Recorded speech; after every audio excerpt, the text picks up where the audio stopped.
Pakistan cricket board نے central contract اور social media guide lines کی خلاف ورزی کرنے پر سٹار بالر نسیم شاہ کو 2 کروڑ روپے کا جرمانہ اس پر عائد کیا۔ واضح رہے کہ اس سے پہلے نسیم شاہ نے ایک ٹویٹ کیا تھا جو کہ محترمہ مریم نواز صاحبہ کے خلاف انہوں نے پی ایس ایل کے افتتاحی میچ کے دوران ایک ٹویٹ کی تھی، جس ٹویٹ میں اس نے کہا تھا کہ محترمہ مریم نواز صاحبہ کو کوئین کی طرح ٹریٹ کیا جا رہا ہے،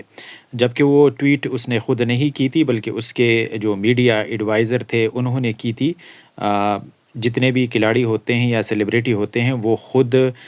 سوشل میڈیا پہ کوئی ٹویٹ وغیرہ نہیں کرتے بلکہ انہوں نے منیجر رکھے ہوئے ہوتے ہیں، تو اس منیجر نے وہ ٹویٹ کی تھی ان کے ٹویٹر اکاؤنٹ سے، ٹویٹر ہینڈل سے،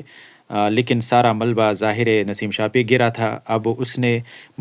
غیر مشروط معافی بھی مانگی، لیکن اس کے باوجود پی سی بی نے تادیبی کارروائی کرتے ہوئے سٹار پاکستانی بالر کو 2 کروڑ روپے کا جرمانہ عائد کیا اور اس کے منیجر کو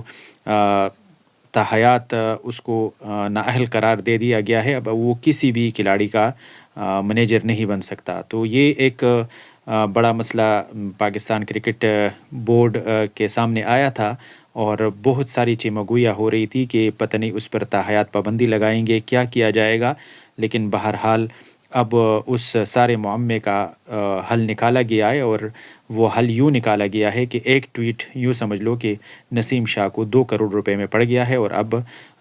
باقی میچز وغیرہ ان پہ کوئی پابندی تو نہیں لگی، لیکن ایک ٹویٹ کا جو جرمانہ ہے اس کو اب 2 کروڑ روپے اب نسیم شاہ جو ہے نا وہ اپنے جیب سے اٹھا کر پی سی بی کو ادا کریں گے، کیونکہ ظاہر ہے ان کے ٹویٹر ہینڈل سے جو ٹویٹ ہوا تھا جو کہ سینٹرل کنٹریکٹ اور میڈیا گائیڈ لائنز کے پی سی بی کے جو قوانین ہے اس کے خلاف ورزی نسیم شاہ سے ہوئی تھی، تو اب ظاہر ہے اس